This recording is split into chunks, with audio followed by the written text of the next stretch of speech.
planning, and we finally made it happen. So thank you again for coming on. A quick intro on what I've already learned about you is that you acquired your PhD in counseling psychology after a long academic journey in psychology, and Wikipedia suggests that you are an expert on the issue of school shootings and school shooters in general. And I'll let you give us the quick intro on that, and then we'll get to my long list of questions I have for you, and we'll dive right into it. But Peter, first, if you don't mind, just give us the quick intro on who's Peter Langman, and we'll go from there. Okay, well, I'm a psychologist, and my interest in school shootings began in 1999. And I was working at a psychiatric hospital for children and adolescents when on April 20th, 1999, the attack occurred at Columbine High School. Just 10 days later, April 30th, we had a 16-year-old boy admitted to the hospital as a school shooting risk. People discovered that he had a hit list, he was engaging in some strange and disturbing behavior, he had posted a homicidal threat online. It was right after Columbine. People were on high alert. They noticed the warning signs and got him to the hospital. So that was my first encounter with a potential school shooter, but it was not my last. And in the wake of Columbine, there was a steady stream of potential school shooters coming to the hospital. And I was evaluating the students both for clinical evaluations in terms of diagnostic purposes, trying to understand what was going on with them psychologically, but also for risk level. Were these kids really potential school shooters or not? And how do we understand them? How do we get them off the path of violence? So initially, that's what brought me into this whole field. And where does that meet you, 1999, in your academic journey, if you don't mind me asking? My placement at the hospital was my doctoral internship. So that was late in my academic training, but before I had completed the degree. I completed the degree then in 2000 and have been studying school shooters ever since. Wow. Okay. Well, you've sent me some articles to study a little bit about your work and just get, a window to some of the, I would say it's a small window to some of a lot of the work you've done. And the recurring theme that I've been seeing, there are quite a few of them, but we'll talk about them one at a time because they're not easy to break down. And each of them is you can develop into a very long conversation. But one of the top things that I keep seeing is an issue with masculinity, right? You've called it damaged masculinity, and failing at manhood. This is really an issue I want to touch on a lot in this conversation because I feel like we, as a society, not just in current time, but forever, have been cycling in and out of how we treat masculinity, how we look at it, how we perceive it. And at these times specifically, we are shifting just like always, but in a certain direction. And I'm not looking for a solution right now. We'll keep that to the end of the conversation for more fun. But what is damaged masculinity in a nutshell, and your studies on it? How have you came across that, and how do you feel about it? Well, a lot of researchers have looked at the fact that most school shooters, as well as most perpetrators of violent crimes of any kind, are male. So there's a history of looking at that from a cultural perspective, from a gender perspective. And there's a sociologist named Catherine Newman who's written about the failure of manhood and how so much of our culture is focused on the idea that violence enhances masculinity. So whether you're a good guy or a bad guy in a movie, for example, often your status is enhanced by the use of violence. So she looks at that as what she calls a cultural script. And when I look at the lives and the writings of a lot of school shooters, we see that issue come up. People feeling like they're inadequate physically, socially, sexually. Some of the shooters are very frustrated that they can't get a date or a girlfriend, or that they've never had sex. That's not all the school shooters, but it is a theme that we see pretty frequently when we study their lives and their writings. Absolutely, and it seems to be, like I said, a reoccurring theme. And one of my questions is, and I begin with this: masculinity is shifting in how we perceive it as a society over time, right? In the days of the Iliad, when we, were sending men to fight each other, it would be very masculine to come back and say, I've killed this many, tens or hundreds, right? Achilles. These days, masculinity was perceived very differently from what it was perceived 1,000 years prior to that, or 1,000 years post that.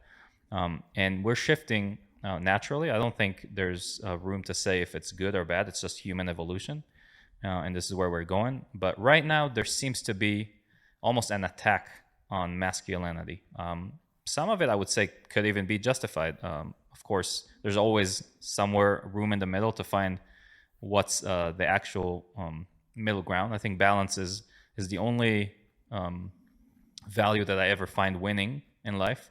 But there is nonetheless an issue around masculinity where we're, calling it in some areas toxic, where we're saying, this is turning men into a confused machine. And it's been an issue that's, in academia been talked about, in childs and kids, in schools. A lot of kids deal with issues around masculinity. Not all of them go and turn into violent men. What do you think is required in that potion to turn someone that's dealing with an issue of masculinity also to go and actually be violent enough, like a perpetrator, like a school shooter, or even violent? That's a great question, because when we're talking about school shootings or other kinds of mass violence, there's never one thing that is the cause or the whole explanation. It's always multiple factors that come together. So it's not just people who are struggling with masculinity. And this is where the psychology of the perpetrators comes in. And I've identified different types of perpetrators, and I can go through those three types for you just to lay those out. So it's not just that someone can't get a date. Obviously, that doesn't turn someone into a killer. But if someone, for example, is either psychopathic, psychotic, or traumatized, as I'll explain, and you add a lot of social stresses and failures on top of that, and repeated rejections and so on, then you have a potential mixture of factors that could put someone on the path of violence. Right. And that is actually literally my next question. What are the differences between psychotic, psychopathic, and traumatized? Because for the average Joe, like myself or our average listener, these all sound like people that are suffering from some kind of a mental issue. Maybe traumatized is more clear to most people. It seems that a person have suffered some kind of trauma, whether it's in family or being molested per se. We've seen that in a few school shooters. But really, if you can break it down to a basic level, psychotic versus psychopathic versus traumatized, and can they coexist? Sure. To answer the last question first, yes, they can coexist. These categories are not mutually exclusive, so you can have someone in more than one category. So let's start with the psychopathic type. People may have some idea of what a psychopath is, or a sociopath. Some people use the terms interchangeably. Some prefer one over the other. I use the term psychopath, and for me, this means someone who is extremely narcissistic. So they live for themselves. They don't really care about other people, so basic empathy is missing. So if they do something wrong or hurt somebody, they don't have guilt or remorse. They often don't respect such things as rules or laws or morality. All of those things put limits on human behavior. They say there's things you're not allowed to do. Psychopaths don't like those limits. They want to be able to do whatever they feel like. Now, some psychopaths are very charming and charismatic. That makes them extra dangerous because they can hide their dark intentions behind a very appealing facade. And that's what a con artist is able to do. So people may not see the warning signs, or if they do see them, they dismiss them because the person seems so wonderful, so charming. Other Yeah. psychopaths, though, are just chronically abrasive and belligerent. They're combative, and they just leave a trail of like broken relationships and wounded people behind them because of their narcissistic entitlement and being so easily enraged when things don't go their way. Some of these Hmm. people are also just sadistic, so they not only don't care if they hurt people, they may actually seek out and enjoy hurting and killing people. And Hmm. that's the ultimate expression of their psychopathic traits when they do erupt in a massive attack. So that's Right. Can I answer the sure. question before you go to the next one? So, do you think in most cases of narcissism, do you think this is something that is someone can turn into, or is it a trait that most narcissists just have? Let's say they're born with it. Is that fair to say? You know, it's a profound question. Nature, nurture. Almost Right. anything in psychology can end up in that kind of discussion. Um, Hmm. Personality or temperament, to a large extent, does seem to be something you're born with. Now, obviously, personality is shaped by our environment. So, It's a combination. right. And you have to keep in mind, too, there's a spectrum. Most narcissists are not psychopaths, and even most psychopaths aren't mass killers. Mm. So, there's degrees to these things, and it depends what else happens to them in their lives. So, a narcissist or a psychopath born in a stable, supportive family may be less likely to become violent than one born into a violent, abusive family. So, it's the Absolutely. interaction between their inborn personality and then their life circumstances.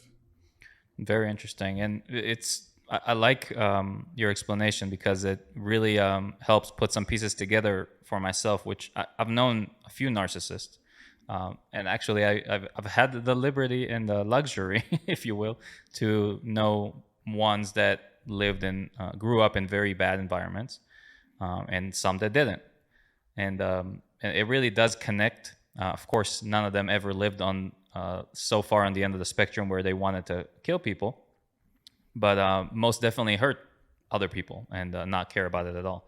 Mm-hmm. But before we go completely off tracks here about the personal stories that I'm knowing, we're turning into the next category, which is psychopathic. The psychotic. That's like so we talked about psychopathic. Right. So the Okay. psychopathic are the narcissistic people. The psychotic categories for people who are really struggling with a major mental illness, such as schizophrenia. And psychotic symptoms generally fall into the two categories of either hallucinations or delusions. Hmm. And hallucinations are false sensory experiences. Most commonly, that means they hear voices, they hear someone talking to them when there's no one there. But you can have Right. hallucinations with any of the five senses.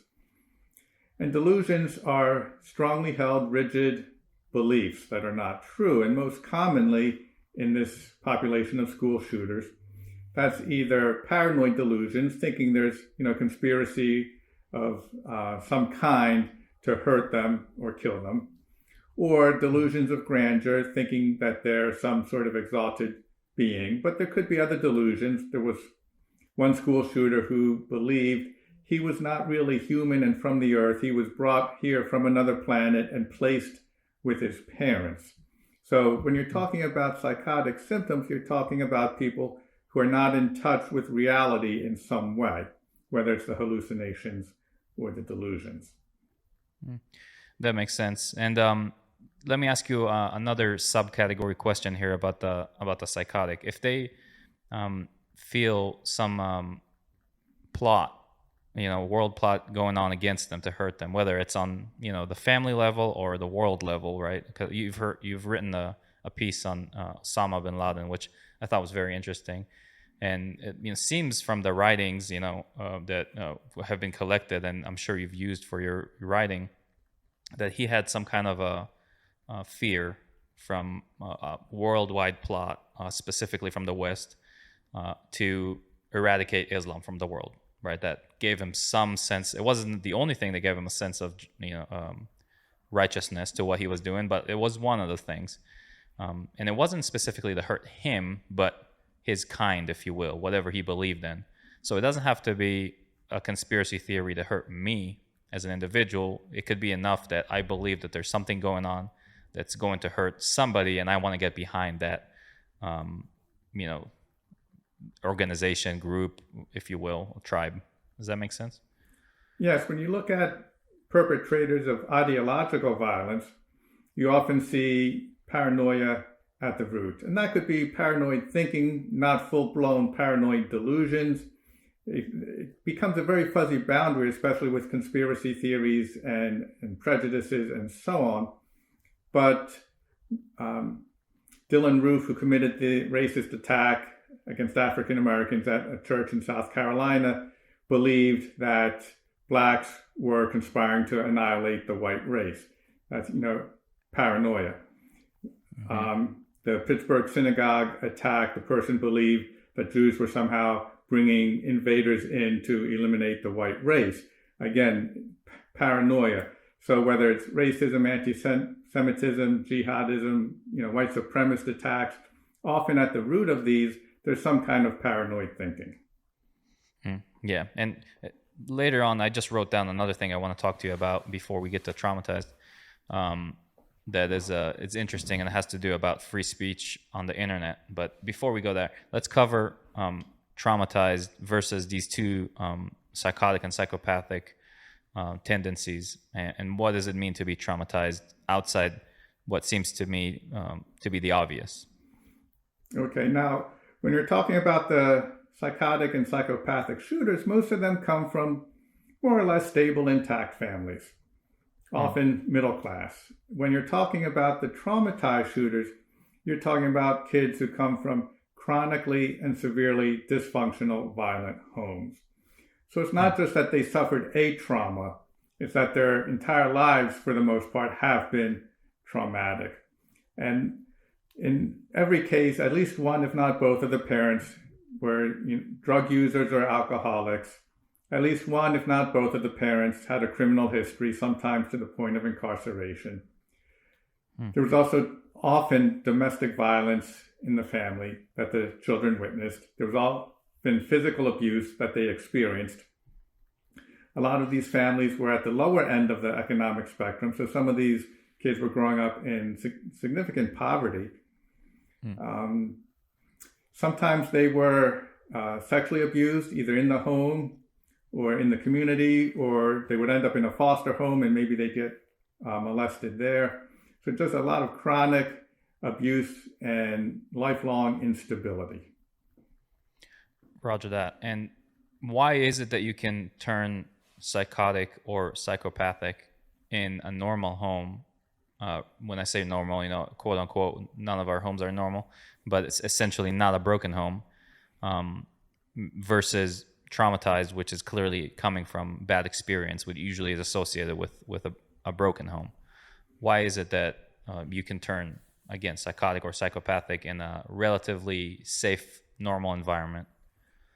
Well, as we said, psychopathic personality traits can be something someone is born with.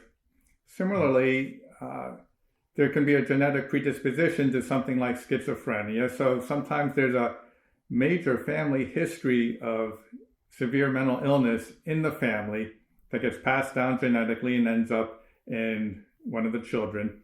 So no matter how good the home is, there's this genetic predisposition, so someone can end up severely mentally ill despite the best family situation. Right. That makes sense. Okay. Well, let's talk specifically a little bit more about additional issues that I've read in your work that seem to have also come up quite often. One of them is body-related issues. So literal physical issues that would cause someone to feel insecure of themselves, usually just because they're different from the norm, but also in some cases reduced from it, whether it's height. There was Eric, I think, had the issue with the sunken chest. Can you speak a little bit about why body-related issues can be such a major effect on somebody, to the point that if they had enough predispositions can bring them to do what we're talking about today? Sure. Well, it's hard to grow up and go into and through adolescence without feeling inadequate in some way if you're physically not measuring up to your peers. And that could Hmm. be simply not being a good athlete, but it could be, in some cases, as you mentioned with Eric Harris, he was born with a birth defect, a chest deformity, and he had surgery on that at age 12 to try to correct it, and again at 13. What they did at age 12 was put in actually a piece of metal in his chest to support its development because it was very sunken. And then at age 13, they removed that. That did not really cure the sunken chest. And Eric, in particular, aspired to be a Marine. His father had served in the Air Force. Eric grew up on military bases. To be physically inadequate in that context and to aspire to be a Marine where, your physical strength and ability is essential, that may have been, a huge issue for Eric. Hmm. In a different way, the writings of Elliot Rodger make clear how inferior he felt because he was short, he was weak, he did not measure up physically. His writings are full of references to himself as he felt like an inferior mouse, he felt like an inferior insect. He wrote repeatedly just about being small and inadequate. So his writings are full of that focus on his physical deficiencies. And then Right. you add onto that his inability to get a girlfriend, his sexual frustration. You add onto that some paranoid thinking and some psychopathic, narcissistic tendencies, his entitlement, his rage, and so on. Again, it's not any one of these factors, it's all of these factors coming together. Right. It's that combination, and one is fueling the other, and vice versa. Mm-hmm. Um, but it does bring me back to masculinity, which is a common issue nowadays. It's a topic of conversation, and let's ask with a few basic. Start with a few basic questions. Is it bad for men, young, let's call them boys, young men, boys, to want to be masculine and feel masculine in their environment, in relation to their environment? Is it naturally a bad thing? Well, I think we have to first look at what that means. What does it mean in their context to be masculine? And I think that's where there's the ongoing cultural discussion of, what it means to be a man. Does it mean that you don't show weakness, that you can't be vulnerable, that you can't be tender and gentle? Does it mean that you're always tough and easily angered and you beat up people who get in your way and so on? What kind of masculinity are we talking about? So Right. that's the critical issue. So great. You brought me to another question, and I ask you on your personal opinion, and also from academia and what you have, learned and studied, and also I'm sure counseled people on how to treat. What is the major issues? Not to every column here, but just generally, what are the issues we have right now with masculinity? Because we did evolve as a species, right? We are no longer hunter gatherers. Everybody can go to the supermarket and get meat. We're also no longer physical warfighters almost at all. We're walking away further and further away from physical war. So warriors that needed to break down the walls of Troy, per se, are not the same guys that are going to combat today. We're essentially, as a species, like I said, evolving in a certain direction. Whether that's a good direction or bad, that's not for me to say. But with that, masculinity needs to reshape. Although sometimes it feels like we evolve in our westernized culture and our practices, but masculinity is lagging behind. Like, people bring vulgar masculinity into westernized society, it just doesn't seem to fit. So where do you think we can make some adjustments that would make sense? You've touched on, per se, being sensitive, right, or being able to express your feelings. I think those are things that all men should be able to do. And I did grow up in a scenario where that was frowned upon. So what are some of the major key elements that we can start tweaking as a society and make more of or I should say, less of a masculinity obstacle, right? Because being able to express your feelings is not being less masculine, in my opinion. Hmm.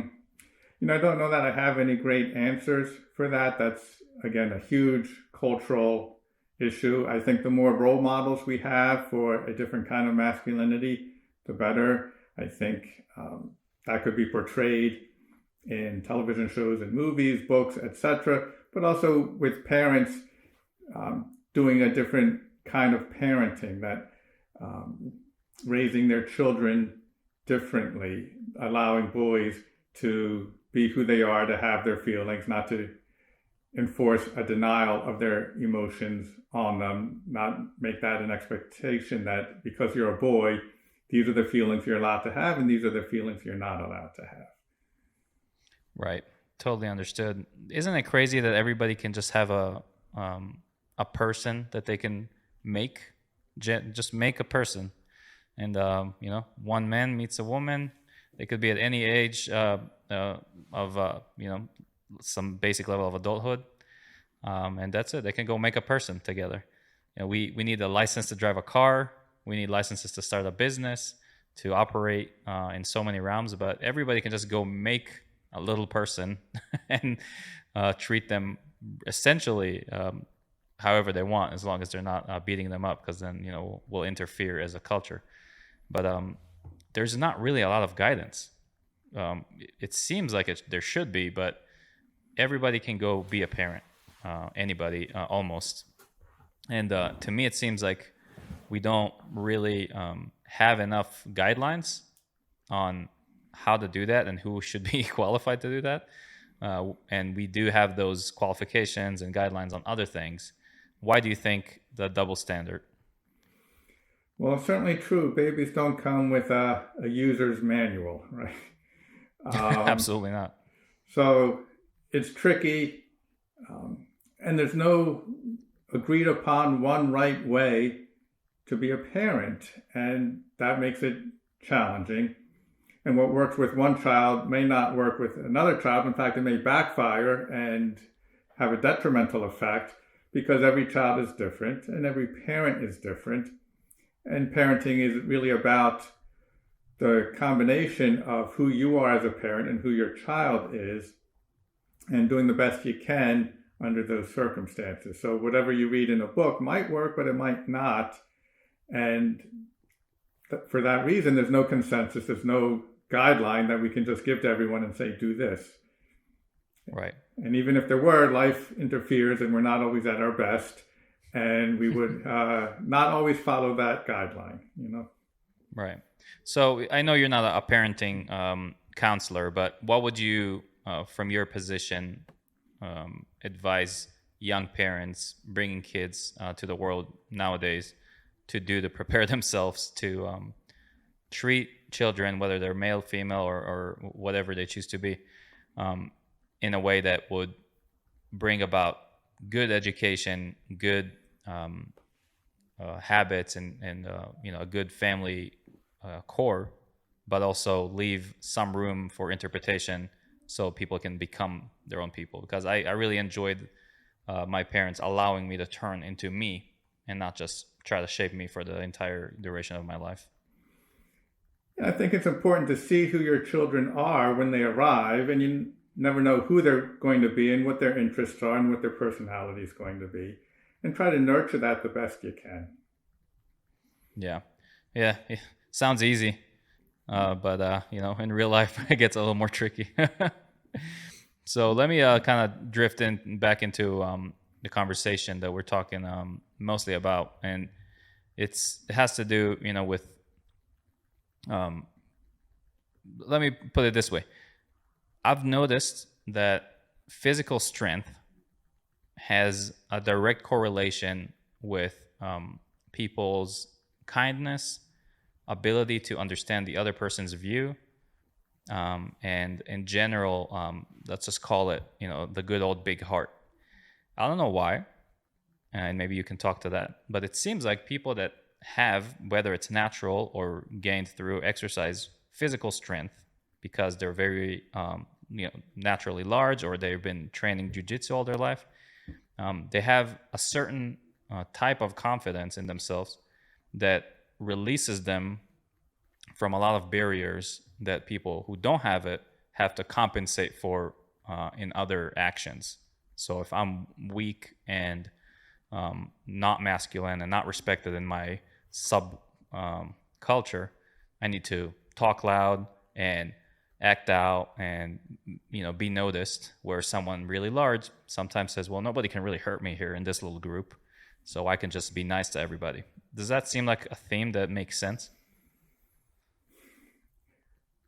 I can see that playing out in certain cases where whether it's strength or size gives someone a certain sense of confidence or security.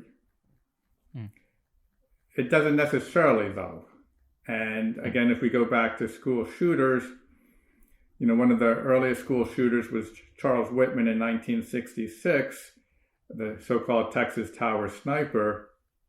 And he was about 6 feet tall, and he had served in the Marines. So he was a rather, imposing figure. And yet, look at what he did. He became a mass killer. And he's not the only larger, stronger shooter. So again, I think we have to be careful about making any kind of general statement. Assumption. Because with human beings, there's always exceptions, and the answer is almost always, well, it depends, because there's so much variability. Right. It makes it all the harder to identify these kind of things, which brings me to another question. I've noticed specifically in Eric Harris, I know we already brought him up, that he adopted the Nazi ideology for it needed to make up his story to complete why it's okay to do what he planned to do. It seemed also something you brought up. I think you quoted another doctor in your Osama Bin Laden article about having to believe in those type of ideologies to really turn into the monster that some of these individuals became. Why do you think Eric, in this case, chose the Nazi ideology?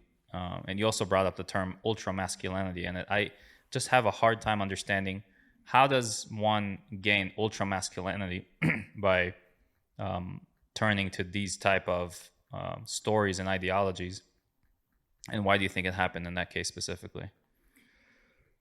Well, with Eric, we don't know exactly. We know that he loved the Nazis. He wrote that, I love the Nazis, and what they stood for and what they believed in and what they did and so on. So he wrote about that in his journal. As to why he was attracted to them, we have to speculate.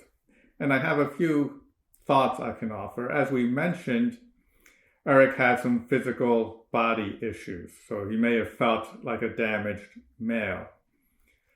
However, if you accept Nazi ideology, if you're white, or in their terms, Aryan, that means you're part of the master race and you're superior to everyone. And Eric did write about feeling superior to everyone. So what the identification with the Nazi ideology may have done is compensate for his sense of being physically damaged by identifying as a member of the master race. So it may have been a solution for him to that sense of damaged masculinity or physical inadequacy. Also, Eric was full of rage and wanted to kill lots of people. He wrote about even, destroying humanity. I want to burn the world, he said. So he looked down on people as inferior and wanted to do away with all the inferior beings, which in his mind was most of humanity.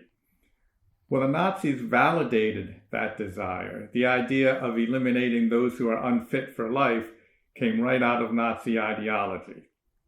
Whether it was killing Jews, gypsies, homosexuals, or whoever they were targeting, they believed they were getting rid of those who were unfit for life. And Eric referred to that as natural selection, eliminating the inferior organisms, as he called them in one point in his writings, not even people, but just organisms. On the day of the attack, he wore a t-shirt that said natural selection, That's how he framed the attack, a superior Well, being getting rid of the inferior beings. that's very interesting because the thing that's hard for me to understand, and I'm sure it'll be for some others, is that all of this is happening in his imagination, right? He's not actually a part of the Nazi party. He doesn't have leaders or generals. And it goes back to that article about Bin Laden, where you quoted somebody saying, I can actually pull out the quote. I'll just put it on the screen here when we're editing this. And it has to do with believing in this ideology. But really, it's happening in his imagination. So, how can you convince yourself as an individual that you're really gaining true masculinity and really solving your problems that you've been fighting with all your life by doing something like this? This is the thing that really never clicked for me. What is going on in someone's head thinking, okay, well, I have these issues. I feel inferior. I'm not happy with, my place in society, and I'm so filled with rage that I'm willing to do something about it. But where in this process do they get convinced that that was a solution to their problem, or does it not have to be a solution as long as it ends? Well, we don't know exactly what Eric believed versus what he wanted to believe or like to think. Hmm. So, for example, he would sign his friends' yearbooks with the German phrase "Ich bin Gott," which means "I am God." Now, he knew he wasn't God, but elsewhere Right. he wrote about, "I wish I was God," because then everyone would have to recognize that I'm above them. It would be official. So, Right. again, he wrote "Ich bin Gott," but he didn't believe it. He knew it wasn't true. So it's hard to know what he believed versus what he liked to fantasize about. And maybe the fantasy of being superior was enough. Whether he really believed it deep inside, we don't know, but he certainly acted like it and wrote about it and promoted that idea. Interesting. So yeah, potentially, like you said, we don't know, but it could just be enough to get yourself in that state of mind where you convince yourself that this is your new life. Because he also wrote, or you wrote on him that becoming an alpha, or you used the term ultra masculinity, was something that he was aiming for. From the thoughts of being so weak and inferior to his peers, he needed to turn that into something completely else. And somehow, by doing what he was doing or has done, and expressing the thoughts that he has expressed, he gained what you termed as ultra masculinity. What does that mean, ultra masculinity, really? I think for Eric, it was his way of compensating for his sense of inadequacy. He wrote in one point in his journal about being picked on because of how weak he was. There was a student who made fun of him because he had a big head on a skinny body. So it was not just inside Eric's mind, there was some level of mocking that he received from some peers. I think identifying with the Nazis, wanting to be a Marine, these are all ways of trying to be sort of the ultimate male, the alpha male. No one argues with the masculinity of a Marine. So if he could achieve that, that may have solved his identity issues. By identifying with the Nazis, who were, very militaristic and projected this image of being tough and ruthless and so on, I think that was another way Eric was trying to compensate for feeling weak and inadequate. That all makes sense and checks. So really, this brings me to the question of, as a society, we have a lot of thoughts on what to do about these type of situations and how to solve them. Some of them are very emotional, some of them are more practical, but seems like we're a little bit at a loss on how to treat this. My gut tells me that we need to improve on the area that you're studying and have been studying all your life, which is identification, understanding of what's going on in the head of individuals that end up doing such atrocities. Because if we don't understand who they are and what they're coming from, I don't think we have a chance at changing the runway for future individuals of that kind. I don't think that um, clicking a button and making all the guns disappear is going to necessarily solve the problem. It could have a severe effect on it. I'm not going to act like if there was no guns in the world, there would be no effect. There definitely would have been, but individuals with these type of issues would still exist, and they potentially would find a vehicle to ram over, a football game or something else, or use bombs, whatever. So as we progress as a society, trying to think about this issue and this question of how do we improve on this, what would you suggest to society in general, and then also specific practices? Well, specifically, in the short run, what schools can do is implement what's called a threat assessment system. And some states now mandate this, but most don't. And the idea is that you have a multidisciplinary threat assessment team, and that would be people who are already working in the school. It would include an administrator, anyone working in mental health, a school psychologist or social worker. If you have a school resource officer, that person would be on the team, and so on. So you represent on the team people with different backgrounds and areas of expertise. And the role of a threat assessment team is that if anyone brings a safety concern to their attention, they investigate and decide, is this a serious threat or is it a false alarm? Is it maybe just two kids in the hallway and one says something that it doesn't really mean, but may have said something to the effect of, do that one more time and I'm going to kill you. All right, is that a real homicidal threat or not? You don't know unless you investigate. So the idea is to have people who are trained in investigating safety concerns. And it's not about punishing, it's not to suspend or expel or have the kid arrested. In fact, it's to try to avoid having those things done by ruling out all the false alarms that were not real threats. And by identifying a real threat early, then you can put systems in place, whether it's a mental health support like outpatient counseling, maybe someone needs a short-term inpatient hospitalization if they're in acute crisis.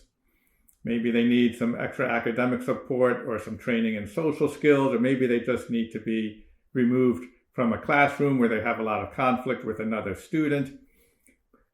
But you can't resolve those issues unless you identify them early. So for some reason, as a nation, in the 20 plus years since Columbine, schools have focused on doing things like lockdown drills and have trainings on how to survive an active shooter.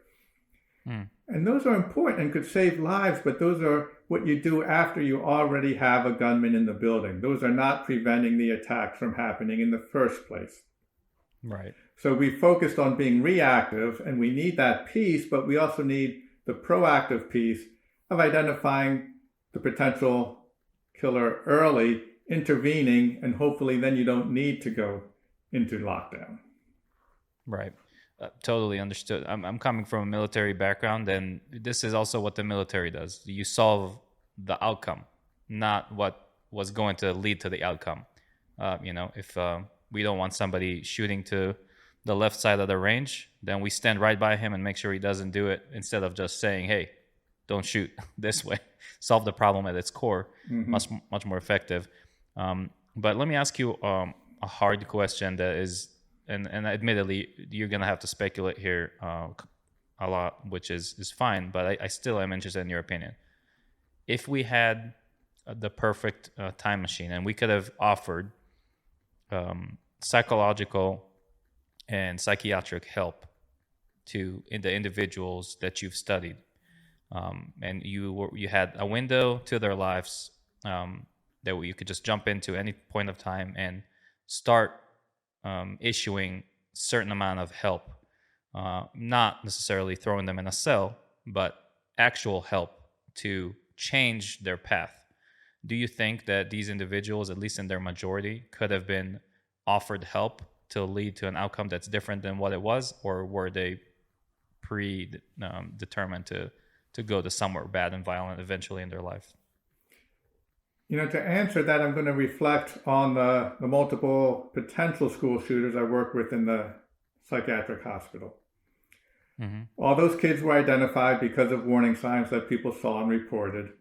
The kids were sent to us from the hospital, which was a short-term stay. They usually were sent to a longer-term residential treatment facility. None of those kids went on to commit a school shooting or other act of mass violence. So what I gather from that is if the people are identified in time and the services are put in place, they can get off that path. There's no guarantee they're going to be perfect citizens, but if they're not out killing anybody, then that's a huge step forward. Sure. Now, when you look at some cases, Eric Harris, for example, was seeing a psychologist, but that was not until he may have already been planning the attack, and I assume he was lying his way through those counseling sessions. Because at that point, he was determined to go down in history as a mass murderer. If, however, the counseling had started 5 years earlier, maybe that attack could have been prevented. Right. So another advanced part of this question, do people that get treatment after having been recognized as a potential threat and end up in this psychiatric hospital or facility can have a normal life after that? Yes. Sometimes this is a crisis in adolescence, and then they look back and they wonder, what was I thinking? How could I have even contemplated doing that? Because I remember one kid who came back a couple years later to the hospital as a visitor because his younger brother was now in the hospital. And I chatted with him, and he had a hard time comprehending the thoughts he had been having 2 years prior. That was like another life, Wow. and it made no sense to him. He couldn't understand it. So sometimes people go through some sort of crisis. If they're maintained safely through that crisis, they can come out the other side. That does make sense. And I've heard a few accounts of either failed suicide or attempted suicide that didn't exactly go through the whole way. And people have reported that, some of them at least, I've heard this multiple times, that as soon as they were on the other side of this, either failed attempt or changed their mind last minute, there was this huge feeling of, how did I even think about doing this? Mm-hmm. So just having something that leads to such a severe crisis does not mean necessarily that you can't shed that and move on after that to a new version of you. Of course, yeah, that could happen. So it does check what you're saying. We live in an age that's very complicated for children right now. It's not anymore your core group of class mates. It's pretty much everybody that has a phone and has access to the platforms you're using is now a part of your, if you call it peer system or whatever. And the access to hurt people is immense. The way I'm seeing it right now, but in adults too, but we're just not, we're a little bit more calloused and developed than some of the children's growing up. But they're getting to grow up with social media platforms and these phones where enormous amount groups of people can be meaner, first of all, because they're not standing in city square where you have to have salt behind your words. But also in some cases they could be completely anonymous, and that makes bullying 2.0 all the more dangerous. So what are your thoughts on that in general, and maybe some suggestions that we can implement on making sure that we don't completely rip apart this young generation by letting them have full access to tear at each other at an age that it's too dangerous to do? Well, cyberbullying is a huge issue, and it's a bit outside my domain, but certainly parental oversight of what their kids are doing on social media is important. There are companies that provide software that parents and schools can use to monitor what's going on social media and flag any key words and notify either the school administration or the parents. that certain words were mentioned on social media, and that can provide a layer of protection. But I think parents need to be involved with their children's lives and keep an eye on what's going on and check in with them about how things are going, and do the best they can to keep the communication open with their kids. Right.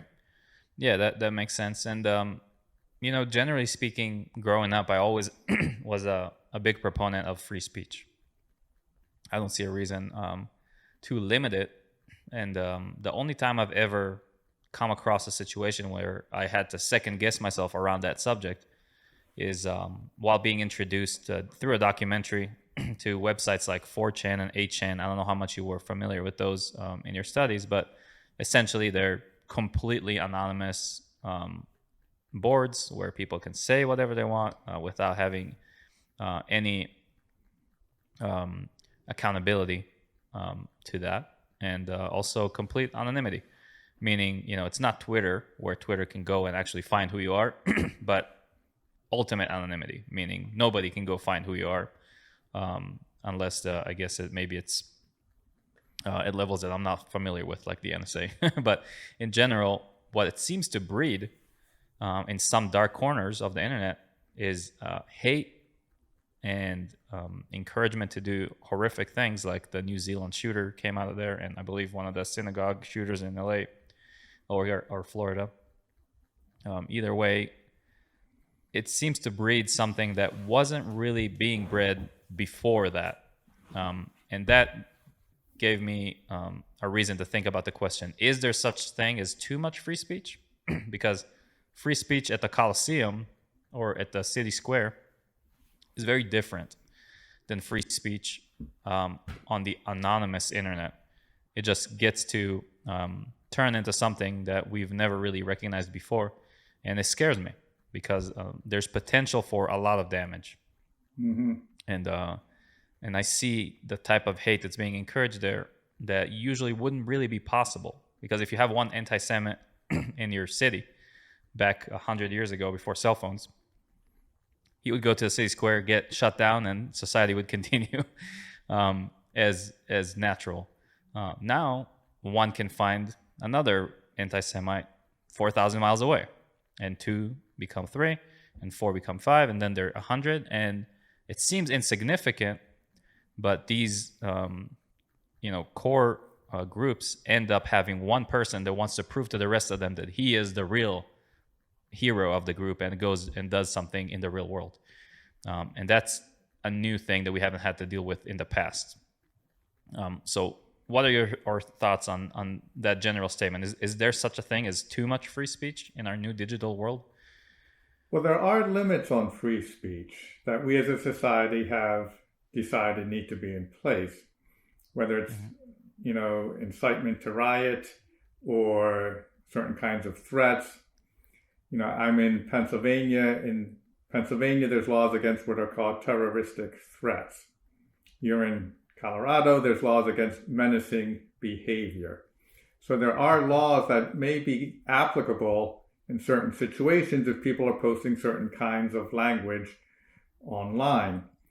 The problem is, as you said, that could be done anonymously. It may be very tricky or time-consuming to track down who's posting those comments. But I think people need to be aware that there are limits to free speech, especially in the area of threats, and that's something that can be reported to your local police or FBI office if someone's making homicidal threats. Mm-hmm. Yeah, it is definitely a trickier time that we live in. And I give all my support to law enforcement and groups that are dedicating their time to solve for this, because kids, even that end up being school shooters, even in a westernized society like the USA, can find their way to these dark corners of the web rather quickly. Mm-hmm. And I don't think these corners of the web provide more value than they do risk.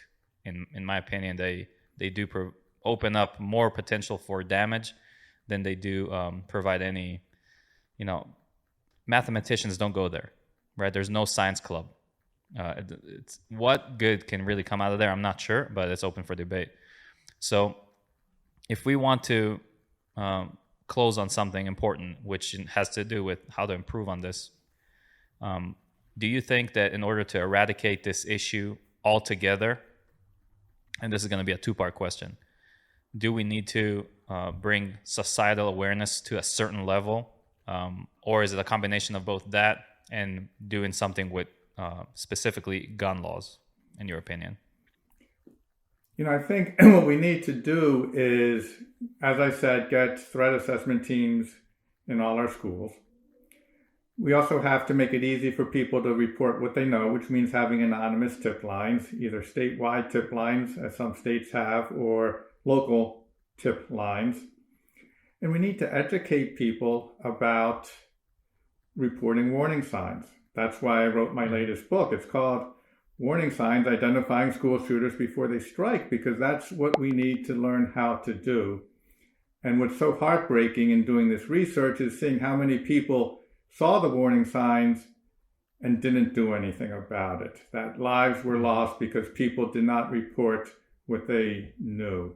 So I think there needs to be a public education campaign to encourage people to take action and report what they know. They don't have to decide if it's a real threat or not. That's not their responsibility. That's for the police or the threat assessment team in the school to decide. What is their responsibility is to pass along any safety concern they have. So I see that as something that we as a nation need to get better at. Right. And Speaking up. For firearm laws, when we're talking about juvenile school shooters, the kids in middle school and high school who are committing these attacks, in almost every case, they're getting their guns from their own homes, or maybe the home of an aunt or uncle, grandparents, and so on. So it's not about firearm legislation in that regard. It's about firearm security in the home. People need to make their weapons safe and inaccessible to their children. So that's another public message that I would like to see really promoted. Right. I agree 100%. A little bit more accountability. I'm a proponent of the Second Amendment, and to certain extents, I think we can improve generally on gun laws a little bit, but I wouldn't want to see it eradicated. But yes, the accessibility to weapons is what seems to kill more people than anything, and I've seen it happen in my own community. When I was a teenager at high school, there was a 10-year-old that got to his dad's gun, wanted to show it off to his friend. There was no bad intention or foul play, but he ended up unfortunately shooting his friend and killing him. And that was just because he knew where it is and how to use it and everything. So unfortunately, we can probably blame this entire occasion on the parent. And if we can improve on that, we could save a lot of lives. But yeah, let's close on that. We need to improve as a society on identifying these situations instead of getting ready on how to react to them when they already are here, and improve on our gun safety. I think that's a good message right there. Okay, thank you very much. Peter, I appreciate you so much for coming on. I encourage people to read your work and get your book. Is it available on Amazon, by the way? Yes, it's available on Amazon, Barnes & Noble, and multiple other sites. Awesome. Yeah. So I'll leave links right here for people to get into your work and read more about it if they want to participate in bringing about and broadening this awareness and message. And also, if people want to learn more about you, what would be the best way to do that? Well, my website is schoolshooters.info. INFO for information, schoolshooters.info. And there's some information about my background, but also it's a library of documents. It's the largest online collection of materials relating to school shooters. Over 500 documents, 65,000 plus pages. So this is what I've been doing for many years, just accumulating materials and making them available to the public so people have access to the information they need. Roger that. Amazing. I'll leave links to all of that down here for people to learn more about you and your work. And Peter, thank you for joining us this morning. I appreciate it very much. Thank you. It's been my pleasure. Take care. All right. Bye-bye.